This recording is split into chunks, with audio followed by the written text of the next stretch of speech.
Welcome to the Filmcast review of Godzilla Minus One. I'm going to read the plot summary from the internet. Japan is already devastated by the war when a new crisis emerges in the form of a giant monster. Wouldn't you know it? In a Godzilla movie, I wouldn't have predicted. Okay. This is a movie directed by Takashi Yamazaki. It is being distributed by Toho. It's doing very well in United States box office right now. And, you know, guys, I feel like we've had a bit of a mixed track record when it comes to the Godzilla movies, right? Like, some of them have been great. Some of them have been not great. Some of them also have been depends forgettable. where they're coming from, you know? You know? So, Yeah, there's different varietals of Godzilla movie, you know? Yeah. And the American Godzillas have not always been successful, but I think the Japanese ones have been. Yeah, I mean, Shin Godzilla, great movie. You know, Roland Emmerich's Godzilla, not a great movie. Not a great movie. And then there's this whole like monsters universe that Universal has, and I'll be honest, you know, I think of those, probably the Gareth Edwards Godzilla is the one I like the most. And the other ones have not been terrible, but I think have been kind of forgettable in some ways. I know a lot of people are really into the Monarch Legacy of Monsters TV show going on right now. And the Kong Skull Island movie, no Godzilla, but still good in that universe, I'd say. Yeah. So anyway, Godzilla, definitely a creature that is in the popular consciousness to varying degrees of success and quality, depending on the film. So that said, into the picture walks Godzilla Minus One. Now, let me just say one thing before we actually start this review. I think a lot of people have the question, do I need to have seen any Godzilla movies to appreciate Godzilla Minus One? I don't think so. I think you could go in. This could be your first ever Godzilla movie that you've ever seen, and you would still enjoy it, you know, as much as somebody who's, or not as much, but like you would still be able to enjoy it greatly. Very much a standalone movie. Yeah, very much. I would say if this is your first Godzilla, you should go watch the original. Go watch Gojira, because I think that is a tremendous film. It still holds up today. All right. Jeff Kanata, I'm going to start with you because Devindra has already talked about his thoughts about this movie on the podcast previously. I'm really curious. What did you think of Godzilla Minus One? Well, Dave, I guess you could say what I thought about Godzilla Minus One is best summed up in the form of a limerick. Hit us with it. It's cool when Godzilla attacks because we see its larger impacts. In this case, minus one is an equation for fun because it adds more than it subtracts. Wow. Nice. Nicely done. That was a good one, Jeff. Math play. Yeah. Thank you. Yeah. This, now, with the caveat that I haven't seen all of them, this is my favorite Godzilla movie. Period. Do I think it is wholly successful 100% of its running time? I do not. It's a little clumsy in some of the emotional moments early on in the movie. The sort of the first act, I think, can get a little bogged down in its own emotional weight. It's a very melancholy movie, and I think the pacing suffers a bit at the beginning. That said, by the third act, when it's really cooking, whoo, doggies, is this fun. I had a great time with it. I love that it's a period piece. I think that's cool. And it really speaks to the central metaphor of Godzilla, right? Godzilla is this nuclear threat that Japan has faced in a way that no other nation has. And, you know, I think the best science fiction, and in this case, you know, science fiction / horror action monster movie, can really speak to something that is a universal truth that is a real issue in the world. And I think this movie very much does. It has people at its center, which is something I think any movie of this type struggles with, because the star of a King Kong movie is King Kong. The star of a Godzilla movie is Godzilla. Why am I spending time with people? I want to see the big monster smack things, right? That's what I paid my popcorn money for.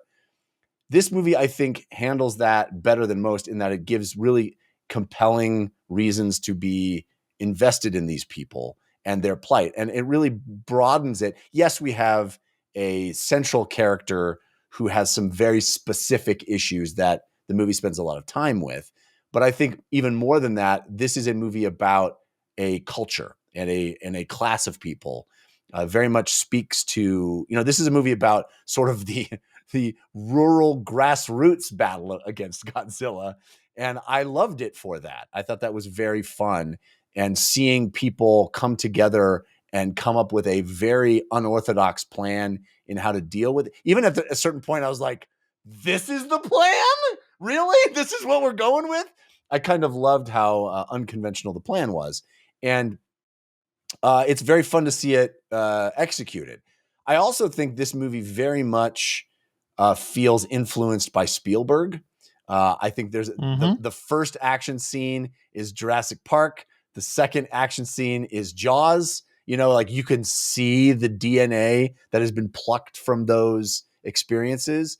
And I think the action scenes on the whole are very, very well done. I think the effects in the film are very, very well done. I found the size and scale of Godzilla to be very believable. The way it has to be handled, very believable.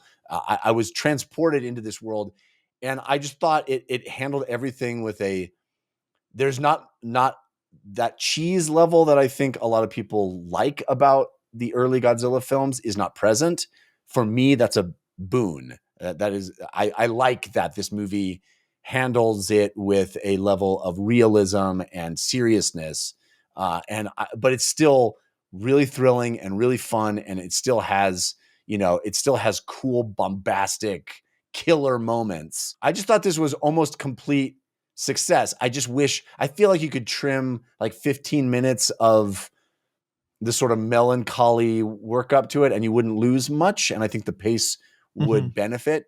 But like I said, by halfway in, it gets cooking, and the last act is really fun and really satisfying, and just like all the pieces are on the chessboard and you see how it's all playing out, and I was just in it. So I liked Godzilla Minus One quite a lot. I think Jeff's underselling it. I think this movie is incredible. I had an amazing time with this movie. It's one of my favorite films of the year.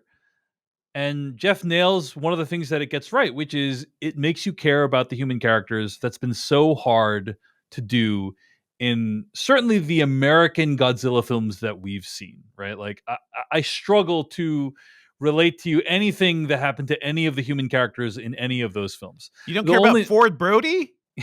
The only Aaron thing Taylor is, like, Johnson's Ford Brody? I remember Bryan Cranston's wife died in the movie, like that, and it was she not played by like Godzilla, right? Was she played by like Juliette Binoche? I want to say, or I believe so. Yeah, anyway, she wasn't killed by Godzilla, though, right? We all remember that. Or it was a separate thing. Yeah, it was Godzilla related, though. I think. Jeff, was if I it? recall correctly. I think it was. Yeah. Yeah. I remember Bryan Cranston was good in that movie because anyway, point being, we all struggle to even there's some deaths that we like. Oh my gosh, I'll never forget how Spock died, in Wrath of Khan. Like we'll never, but it's like a lot of people who died smashed him. I want to see that movie. This is a movie that starts from the premise of, hey, let's make characters who we really care about and are invested in their fate. And I think it does a really good job of it. Visual effects look amazing. The movie costs, I think, something on the order of like $15 million. That's crazy. I mean, it's incredible what they were able to achieve for that amount of money. Godzilla himself looks really convincing and formidable. And also, Jeff, I don't remember if you brought this specific thing up, but I thought about you because let's just say that the way in which they choose to address the Godzilla problem is extremely creative. It's fun. Yeah. And I think that it's also distinctly not American. Like the way, if this was a movie made in America, like we would just keep like throwing nukes at it. We would keep like, what about a bigger bomb? But a bigger bomb. Like and it's like they in this movie, the Japanese really quickly realize like that's not the way to go, and they figure out an alternate path that we'll talk about later in spoilers. However, I will say that plan is based on some really big assumptions. Not quite a foolproof plan. Yeah. So, I just thought this was a home run, and as you said, Jeff, the final act is like really incredible. Like I'm on the edge of my seat. There's multiple iconic moments from the movie where I'm just like, oh my god, what an incredible moment that I'm going to remember for a really long time to come. So it delivers everything I am looking for in blockbuster filmmaking. It's amazing. Godzilla -1. Go see it in the theater. Devindra Hardwar. A few other reflections before we get to Sure. some spoilers. I mean, I think the Spielberg comparisons I mentioned Jaws and some of that, like when I was talking about it. But yeah, it's true. Like this is American blockbuster filmmaking filtered back through Japan through like a traditional Japanese property too. And I think that whole aspect of it is really fascinating. I like the human stuff. I like the characters. I wish we'll talk about this in spoilers, but I wish the character of Noriko, like there was just more going on there, Mhm. especially with how they set her up and kind of how she progresses. I feel like that's a little weird. Yeah, this movie could have been trimmed, but at the same time, I think the melodrama does kind of help to sell the stakes a little bit too. Like there are multiple moments where I'm like worried about certain characters and worried about the peril that they're in. I think this movie really, really sells that. I think the thing that really works here, by the way, is that Godzilla has weight. Godzilla is terrifying. And looking at the trailer for that new thing coming, Godzilla X Kong, Cross Kong, the new Empire, directed by Adam Wingard, um, nothing. Like Godzilla's just like running around. Like there's no like sense of scale or how such a creature that's so large would have to move. Whereas this one, like Godzilla's not fast, but Godzilla is brutal, and you feel the weight of it at all times. I just love that because even the Japanese movies like ended up being more campy progressively as Godzilla became more of a good guy and not a terrifying guy. And this one, Godzilla's not a good guy. Godzilla is the terrifying force. Maybe humans like are partially at fault for Godzilla appearing, but he is terrifying, and I think that's it's tremendous. This movie sold that so well. Yeah, I watched this YouTube video by Kurzgesagt a while ago. Do you guys know Mhm. Kurzgesagt, the I know science Chris Kazat. YouTube Yeah. channel? Yeah. And they did this thing of, like, explaining why things are the size they are. Like, why are insects why don't we have any 6-foot tall mosquitoes? And why We don't we used to have have big any, insects. Yeah. like, why are these things the way they are? And it's because of basically the volume to surface area rule, where you notice how, like, chipmunks, their hearts are beating like super fast, and like elephants, their hearts are beating super slow. And it's because, like, the way that blood travels to the body, the way that their body dissipates heat. Um, if a chipmunk suddenly blew up to massive size, it would, like, overheat and explode, basically, and so on. And anyway, so, like, there's a reason why things are the size. Like, there's a reason why it feels right that a massive creature like Godzilla would move so slowly. Mhm, Uh, mhm. and I think, Jeff, you haven't seen the trailer, but in the new trailer, he's kind of like bounding around like a, With King like a Kong, like a yeah. dude, and it's like it doesn't Yeah. really make any. But this Godzilla -1 gives Godzilla, like, this weight and this size that is really formidable and frightening. It really does honor to the character, I think. So anyway, any other thoughts before we get to spoilers? I think, Good use of the theme, by the way. I think the yeah. Godzilla theme, the original theme, is one of those, like, powerful pieces of movie music, and I love to hear it deployed. So it works really they build up to it here really Yeah, well. and the score overall, I think, is very, Mhm. very strong. So yeah. All right.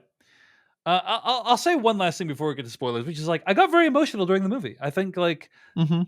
there was just some moments where I was not prepared to cry at a Godzilla movie. Like, I was like, oh, this will be fun, and then there are some moments that are just deeply moving, I found. And so anyway, just wanted to throw that out there. Yeah. And I also, Shin Godzilla is such an interesting concept, and I think a Mhm. clever take. But the thing it was missing for me is what this movie gets so well, which is, like, it also has it's kind of got the boardroom, like, how are we going to deal with this, planning, like, figuring it out, sort of Hmm. structurally and logistically. But it also adds, like, just kick ass action, Mhm. which I Yeah. think Shin Godzilla is really missing. Let's get to spoilers for Godzilla -1 starting right now. All right. So many things to talk about when it comes to themes of this movie. I will say that there's a lot that I don't know because I'm not Japanese about what this movie's trying to say about Japan and how it prosecuted the war. Mhm. I think that obviously the movie is very negative about how Japan handled its citizens during the war. Yeah. Like, It it, positions the citizens as, like, pawns of the government, that's basically. right. Fodder. Yeah. That's Yeah. right, like Yeah. fodder, and it's very regretful. And I think the idea of Godzilla is this. If I had to pause it, right, and this is not like earth shattering or anything, but it's just like it allows Japan to imagine themselves as the heroes in this war that I imagine many people find disgraceful, Mhm. right? Like, where, hey, yes, we lost the war, and by the way, the army was completely disbanded and like tons of weaponry thrown into the ocean and all this stuff. But what if we could have fought against a thing where we won and that showed like the best sides of us, right? Like for the United States, that we have a thing that's called World War II is that for the United States. That is, in fact, one of the last times when I think it was unequivocally "quote unquote" good what we are Mhm. fighting for. Mhm. But I think it's more than that too in this movie, because it's not just we had something to fight for that was noble. It's that we have chosen to fight, and there's no top down Right. direction here. Yeah. It is a We can bottom do it in up a way that is experience. like that honors everyone, right? Yeah. Yeah, well, it is we are stepping up. It is this grassroots, like we choose the manner and method of our own salvation. We are not, no one's saying, okay, you and you go crash your planes into those aircraft carriers. It's we have decided we are going to do this. We are going to figure out how to get it done. This isn't the Japanese military rebounding from World War II and figuring out how to take down Godzilla. Yeah. It's the people, it's the citizenry. And I think that is a powerful aspect of it. It certainly resonated with me, this notion of recapturing our autonomy, our identity, our ability to make our own decisions. Yeah, and Godzilla is a vessel through which they can have that reimagining, right? Which I think is kind of interesting. Also, by the way, did you guys get a Dunkirk tingle at the end of this movie? I mean, there's a lot of Dunkirk. Both- There's a lot of like big both American movies action end movies. with like a huge amount of civilian ships showing up to theoretically save the day. I thought that was kind of I interesting. don't know, how do they have time to attach all those tugboats? That's just like a very difficult thing to do. Right? Yeah, they just like cut to the tugboats are attached. Like 40 tugboats all attached at once. I'm like, that would have taken a week. So the way in which they choose to try to kill Godzilla is super cool. Like they try to just give him the bends, baby. Yeah, give him the bends. Like this is a creature that can shoot lasers out of its mouth. We don't know if it's actually going to be subjected to the human laws of physics at all. I was a little bit bummed that basically everything the scientist does is pretty much completely inconsequential to destroying Godzilla by the end, right? Like Pretty much, yeah. They sink him down, they bring him back up. He doesn't get hurt in either direction, really. But what if Big Plane has bomb? You know? What if plane with bomb? Yeah. I liked the first half of the plan. Like sink him.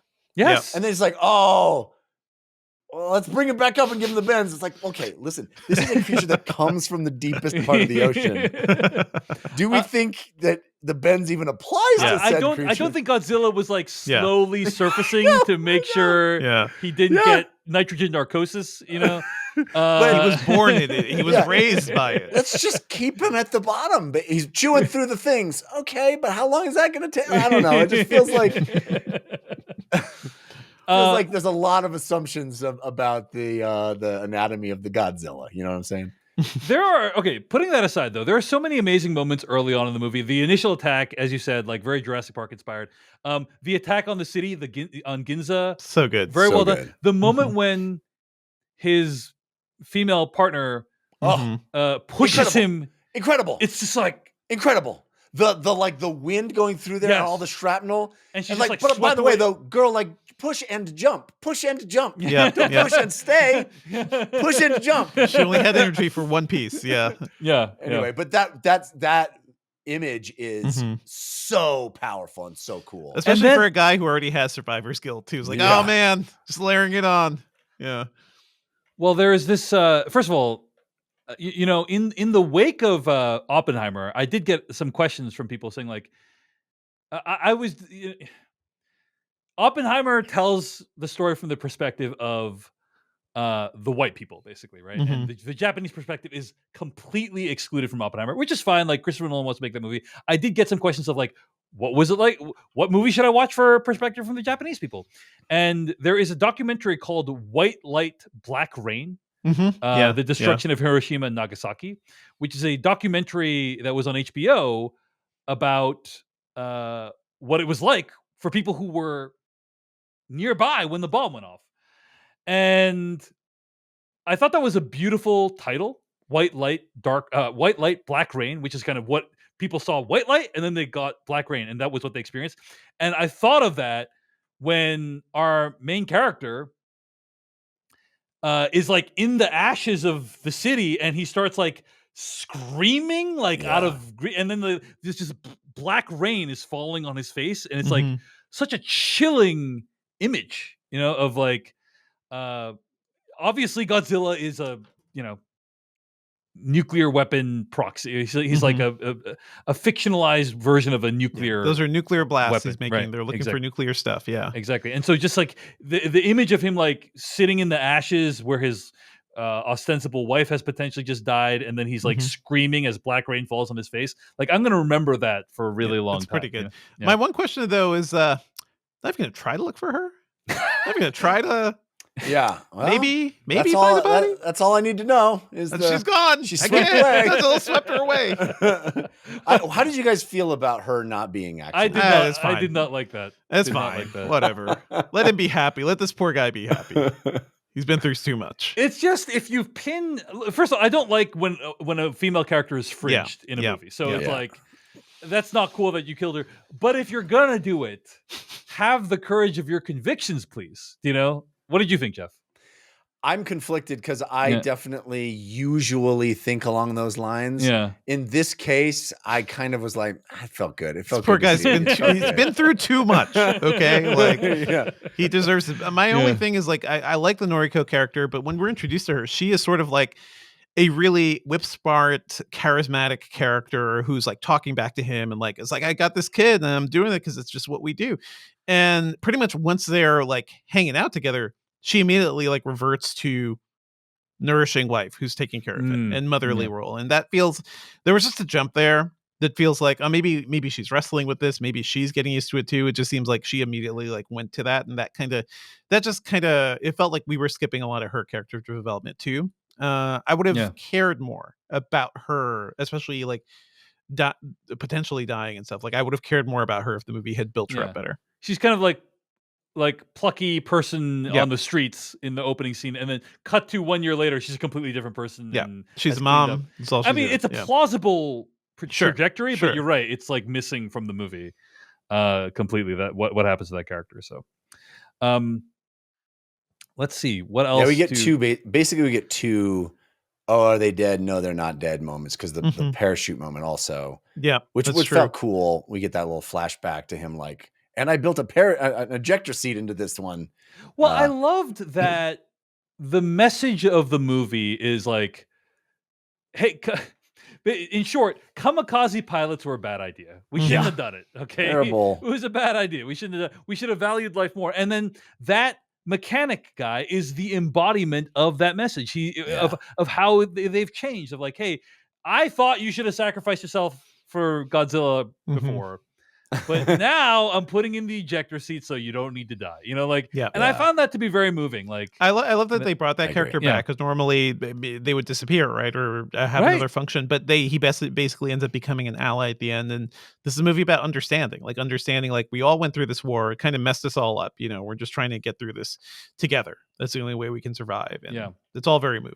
It was very powerful when he like finds him. He's like tries so hard to find him, and then of course the guy's like resistant to. Well, the only way that he can find him is by pissing him off, which is pretty great too. Yeah, it's funny. I like that. Yeah. But also the blowing of the top of Godzilla's head off was pretty rad. I was a little bummed that at the end it's like Godzilla's back because I was like, how great is it? They have the balls to just make a one-off Godzilla movie. Godzilla's introduced at the beginning as a threat. He's eliminated as the threat. We don't need to worry about sequels. We just like make this one self-contained movie, and then at the end, it's like, nah, he's all right. What was even the last shot? I couldn't even figure out what was going on. Do you remember the moment where his skin grew back earlier in the movie? Yeah. It was just that underwater. He's growing back for his skull. Yeah. Which is a little. I felt like you didn't have to do that movie. I mean, I get it. The This- third time you think someone's dead in the movie and they come Yeah, back. that's yeah, true. yeah. That's true. It's I mean, that's the culture we're into, right? That's What are we watching? Marvelification. Rise of Skywalker? Okay, anyway. I know. It's funny. Yeah, we could have lost that completely. It didn't really bother me. It's just I expect that in movies now too, right? Nothing is ever truly dead. And also this Godzilla regenerates. You know, it has to be harder is the thing. It was We need frustrating more. because I felt like, oh, he blew the top of its head off. Mhm. No coming back from that. Yeah, all right. I mean, I think we have to acknowledge that this Godzilla was pretty OP. You know, like pretty Yeah. overpowered. I mean, yeah. and I guess that's true in general, but That's the whole I mean, point of that's the Godzilla. whole. He's huge. Like this one is really big, but I do have to say my favorite modern reinterpretation is the Shin Godzilla one because it's just like a nightmare. It's just like this thing that has been in the water for too long, and it comes out, and it's bigger than any Godzilla before. It has that horrible face too. Like that is a fun little creature. There was one moment at the beginning that I thought was humorous if you think about it too long, which is Mhm. you see that Jurassic Park style attack where Godzilla is just like chomping bodies and throwing bodies, and you have that whole throwback to the porta potty thing from Jurassic Park. Mhm. But and then later, like right after that scene, he comes upon all the bodies, and they're all just regular old bodies. I was like, I think there'd be pieces of these people. There'd be pieces. You know, the they're other just- it's all under the blanket. The other guy like put them all back together. Yeah, It's really kind. Yeah. very funny to me. yeah. Well, I hope there's another one of these. In this kind of universe. What are you going to call it? Minus Yeah. 1, 2? Godzilla 0? That doesn't Godzilla make any plus sense. 2. Yeah. Godzilla, yeah.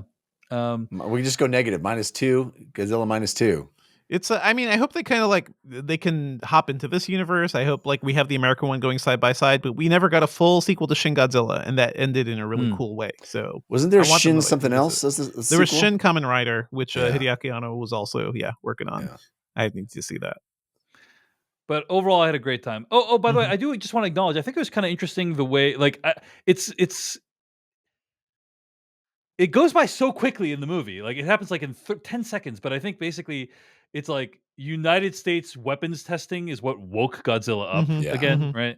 And I think it's funny they just sped right through that. They're like, you already get that. We don't need to go into Yeah. that again. We know what's up. Yeah. We know what's up. So Let's not talk Um, about why they were testing weapons and stuff. Let's just Spider-Man got bit by a spider. You get it. You yeah, understand. yeah. All right. Well, anyway, that's Godzilla -1. And at the end of the day, it's really impressive that Takashi Yamazaki made a movie. Thank you so much for watching this video of the Filmcast. Check out these other videos that we have available, and be sure to hit like, subscribe, and hit that bell icon to get other videos from us in the future. You can also go to thefilmcast.com to catch all of our audio podcast versions of all of our episodes. And support this podcast at patreon.com/filmpodcast, where you can sign up for ad-free episodes and exclusive After Darks. Thanks so much to everyone who makes the Filmcast possible.